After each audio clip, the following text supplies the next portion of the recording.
I'm happy that, you know, somebody like you get it, man. Thank you for even, you know, coming today and doing this, you know. But, you know, those 2-3 years was just crazy, you know, being homeless, you know, so it was a lot. Finally, we got an interviewer who knows his shit. No, I'm serious, because that's just what it's really all about, man. How do you feel about that? Our sponsors, For the Perspective, Fireway Pizza, are offering you guys 20% off using our discount code AD20. Use it today, man. Save money, be patterned. We got you. AD20, Fireway Pizza. At your age, you've gone through a lot, you know, and I feel like some of the things you've gone through is insightful for people to be able to know from your story. I know for a while you was in a shelter, you know. What was the circumstances for you that brought about that situation? Well, you know, my dad was into drug dealing and stuff, and when he had went to jail, you know, my mom had been led to go into homeless shelters and stuff for me and my family, so that's how we ended up in there, yeah. And through that, you must have had to develop a determination to try and get yourself out of that circumstance. I mean, I was still a kid, you know, I was only like 13 and 14, you know. By the time I was like going on 15, I was out the shelter. But, you know, those 2-3 years was just crazy, you know, being homeless, you know, so it was a lot. 2.5 years, going on 3 years, yeah. When you go from there to like now, you know, how do you maintain the balance of not overindulging in, you know, the new path of wealth and fame? Because you have a... That's why I'm so humble. Yeah.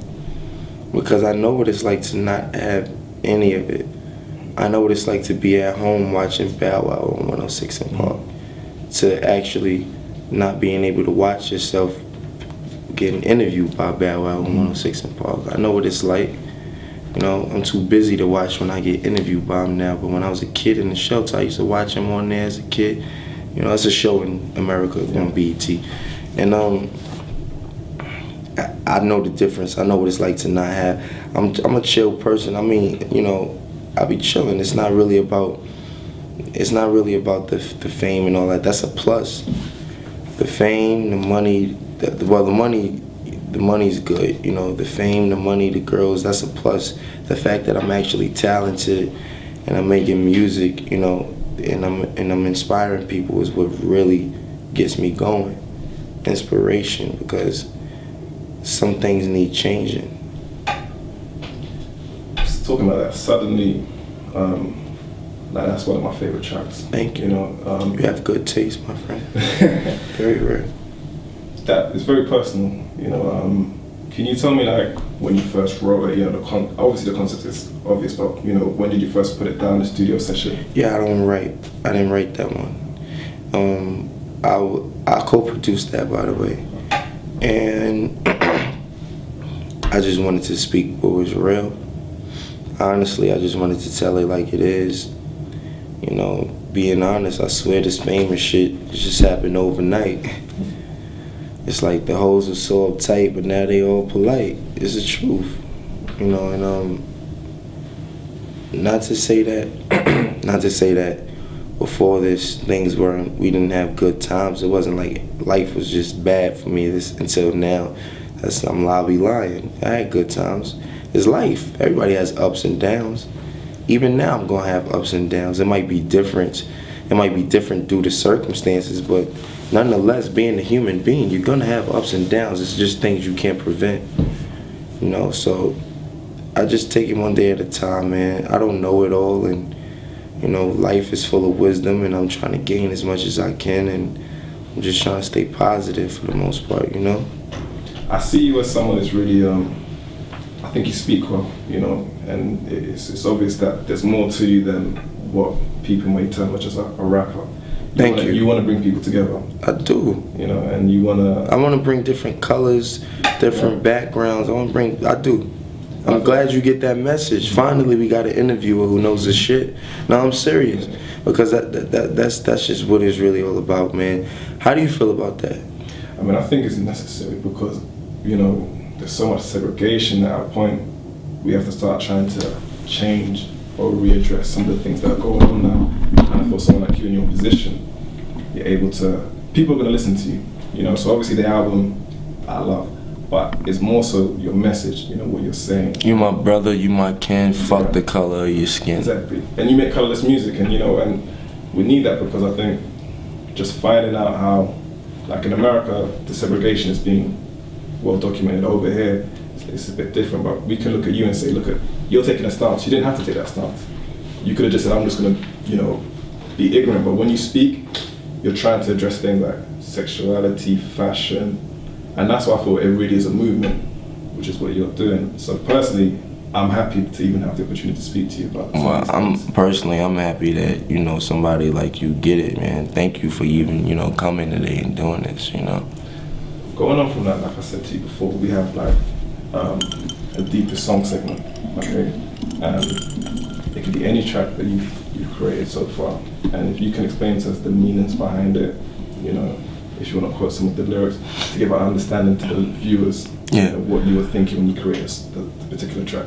Okay, well, I want to talk about Phoenix for a minute, produced by Danger Mouse. The reason why I named it Phoenix is because, you know, suddenly, even though it's the last track, it's more of an outro, you know, Long Live ASAP being the intro, so to say. So,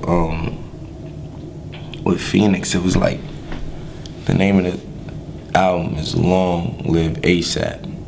When the Phoenix dies, it's, you know, reincarnated, reborn through its ashes and lives again. You know, that was the point of that. But what I was saying was, like, you know, Michael Jackson, Kurt Cobain, all of these people committed suicide due to patronism and scrutiny. And it's because of people. You know, not to really go on a crazy subject, but no disrespect to nobody, just personally my opinion, and with the most up respect what I'm about to say, I'm not trying to be funny or disrespect or offend anybody, but I don't think depression or pills or a doctor killed Michael Jackson. The media killed Michael Jackson. People killed Michael Jackson. The Neverland Boy rumors, the surgery stuff, the being in his business, calling him a weirdo, and he couldn't do anything. He was a man that was full of joy, but he gave the joy to the world, but he couldn't enjoy life because all of the scrutiny, man. He was called a white girl. Comedians made jokes about him. How you think that makes somebody feel, man? Honestly, he's only a human being. You know what I'm saying? You know what I think it's cause? I think Michael Jackson died because people killed Michael Jackson. Not depression, pills, or whoever that fucking doctor was. How do you avoid that though? Because if the media can kill our biggest star ever, what do you have to try and put in the way so that you're not a victim of that same type of situation? Michael Jackson wouldn't go into the media and say, suck my dick, but I would. Mm-hmm. That's how I kill it. I'd be like, suck my dick, shut the fuck up. What you gonna say? You know what I'm saying? Like, that's just what I would do. As far as Michael Jackson, he was cut from another cloth. He had more class. I'm still young. I'm gonna tell you how it is. Kiss my ass, suck my dick. Mm-hmm. That's it. The album, was there ever any fights to get certain tracks on there, you know? No. Yeah, full creative control. That's amazing because not many people get that. But don't you think my label's smart for trusting me? I think that they knew what they were exactly. into. Exactly. You know, they knew the creative process with me is a little complicated, but I mean, nonetheless, man, I could deliver. Mm-hmm. It's not an issue. It's nothing. So, from now, you know, if I speak to you, let's say, this time next year, what are you looking to have accomplished within the next 12 months for yourself and your team also? Honestly, man, it's kind of too early on for me to answer that. We only in January. Hopefully by next year, I'll be doing something way bigger than what I'm doing now. I mean, I accomplished so much with a mixtape. One mixtape my whole life. That's all. I never put out more than one project. Yeah. One mixtape. VMAs, Coachellas, and Drake tours, and MTVs and BETs off of a mixtape. My album hasn't been out for a week yet. I sold out tours with the mixtape. I can only imagine what I'm about to do now that I have an album out. Let's just wait around and see. I feel that you're gonna. I don't know. My personal vibe is that you're gonna do more than music. I know. I feel like you know. I will. Yeah. I'm a lifestyle cultural figure. I really want to just, pick people's brains and kind of, inspire at the same time, try to figure out what people's mind state is, just to see, like, if, what I'm doing is really taking control, because it's like, I really want to change to happen. I feel like we need to change. It's like we were saying, man, it's just segregation and racism and discrimination and patriotism is just, at this point, unnecessary. When will it end? I'm tired of this shit, man. And it's not